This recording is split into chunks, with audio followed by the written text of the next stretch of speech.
Okay, Sammy and Chloe, get in your jammies, turn off your video stuff, and get ready to hear the next chapter of Harry Potter. Ready? Okay, here it is. One wild cart ride later, they stood blinking in the sunlight outside Gringotts. Remember, that's the bank. Harry didn't know where to run first now that he had a bag full of money. He didn't know how many galleons there were to a pound. To know that he was holding more money than he'd ever had in his life, more money than even Dudley had ever had. Might as well get your uniform, said Hagrid, nodding toward Madame Malkin's robes for all occasions. Listen, Harry, would you mind if I slipped off to pick me up a little drink in the leaky cauldron? I hate those Gringotts bank carts. And he did still look a bit sick, so Harry entered Madame Malkin's shop alone, feeling nervous. Madame Malkin was a squat, smiling witch, dressed all in mauve, which is a pinky purple. Hogwarts, dear, she said when Harry started to speak. I've got the whole lot here. Another young man is just being fitted up right now, in fact. In the back of the shop, a boy with a pale, pointed face was standing on a footstool while a second witch pinned up his long black robes. Madame Malkin stood Harry on a stool next to him, slipped the long robe over his head, and began to pin it to the right length. Hello, said the boy. Hogwarts, too? Yes, said Harry. My father's next door buying my books, and my mother's up the street looking at wands, said the boy. He had a bored, drawling, which means slow voice. Then I'm going to drag them off to look at racing brooms. I don't see why first years can't have their own. I think I'll bully Father into getting me one, and I'll smuggle it in somehow. Harry was strongly reminded of Dudley. Have you got your own broom? The boy went on. No, said Harry. Play Quidditch at all? No, said Harry, wondering what on earth Quidditch could be. I do. Father says it's a crime if I'm not picked to play for my house, and I must say I agree. Know what house you'll be in yet? No, said Harry, feeling more stupid by the minute. Well, no one really knows until they get there, do they? But I know I'll be in Slytherin. All our family have been. Imagine being in Hufflepuff. I think I'd leave, don't you? Said Harry, wishing he could say anything a bit more interesting. I say, look at that man, said the boy suddenly, nodding toward the front window. Hagrid was standing there, grinning at Harry and pointing at 2 large ice cream cones to show that he couldn't come in. That's Hagrid, said Harry, pleased to know something that the boy didn't. He works at Hogwarts. Oh, said the boy, I've heard of him. He's sort of a servant, isn't he? He's the gamekeeper, said Harry. He was liking the boy less and less every second. Yes, exactly. I heard he's sort of a savage, that he lives in a hut on the school grounds, and every now and then he gets drunk, tries to do magic, and ends up setting fire to his bed. I think he's brilliant, said Harry coldly. Do you? Said the boy with a slight sneer. Why is he with you? Where are your parents? They're dead, said Harry shortly. He didn't feel much like going into the subject with the boy. Oh, sorry, said the other, not sounding sorry at all. But they were our kind, weren't they?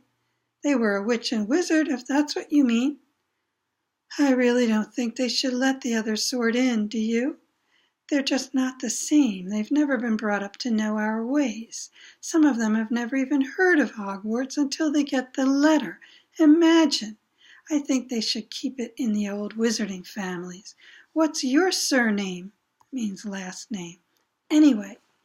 But before Harry could answer, Madame Malkin said, That's you done, my boy. And Harry, not sorry for an excuse to stop talking to the boy, hopped down from the footstool. Well, I'll see you at Hogwarts, I suppose, said the drawling boy. Harry was rather quiet as he ate ice cream that Hagrid had brought him, chocolate and raspberry with chopped nuts. What's up, said Hagrid. Nothing, Harry lied.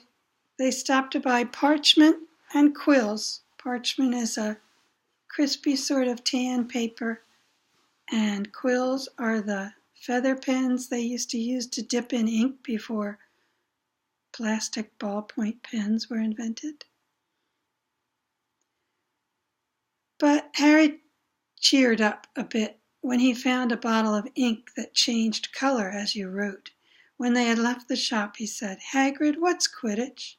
"Blimey, Harry, I keep forgetting how little you know, not knowing about Quidditch." "Don't make me feel worse," said Harry.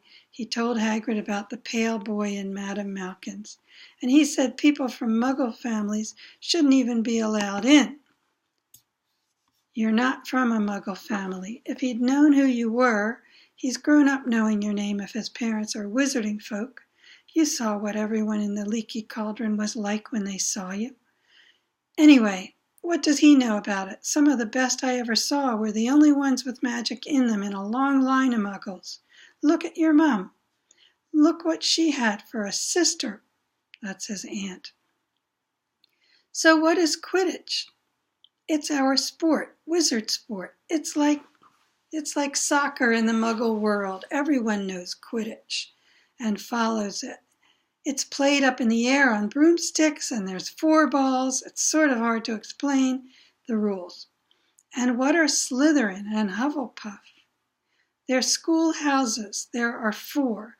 Everyone says Hufflepuff are a lot of duffers. I guess that means just not so sharp. But I bet I'm a Hufflepuff," said Harry gloomily. "Better Hufflepuff than Slytherin," said Hagrid darkly. "There's not a single witch or wizard who went bad who wasn't from Slytherin. You know who was one?" "You know who was at Hogwarts?" "Years and years ago," said Hagrid. They bought Harry's school books in a shop called Flourish and Blots, where the shelves were stacked to the ceiling with books as large as paving stones, bound in leather. Paving stones are like sidewalk squares.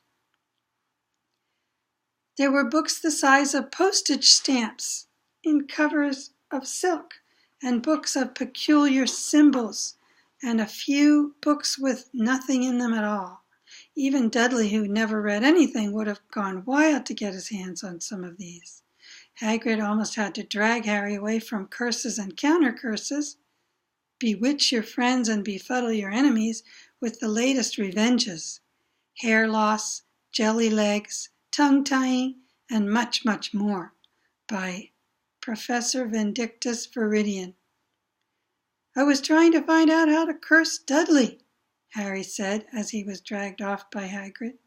"I'm not saying that's not a good idea, but you're not to use your magic in the Muggle world except in very special circumstances," said Hagrid. "And anyway, you couldn't work any of those curses yet. You'll need a lot more to study before you get to that level." Hagrid wouldn't let Harry buy a solid gold cauldron either. "It says pewter on your list." But they got a nice set of scales for weighing potion ingredients and a collapsible brass telescope. Then they visited the apothecary, which is a pharmacy, like CVS, which was fascinating enough to make up for its horrible smell, a mixture of bad eggs and rotten cabbages. Barrels of slimy stuff stood on the floor. Jars of herbs, dried roots, and bright powders lined the walls. Bundles of feathers, strings of fangs, and snarled claws hung from the ceiling, while Hagrid asked the man behind the counter for a supply of some basic potion ingredients for Harry. Harry himself examined silver unicorn horns at 21 galleons each and minuscule, glittery black beetle eyes, 5 knuts a scoop. Outside the apothecary, Hagrid checked Harry's list again. "Just your wand left." "Oh yeah, and I still haven't gotten you a birthday present." Harry felt himself go red. "You don't have to." "I know I don't have to. I'll tell you what.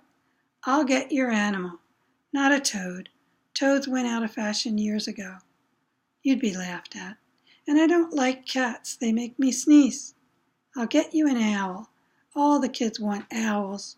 They're dead useful. Carry your mail and everything. Okay, that's the end of this chapter. So get ready to go to sleep and I'll tell you another one soon. Night, night.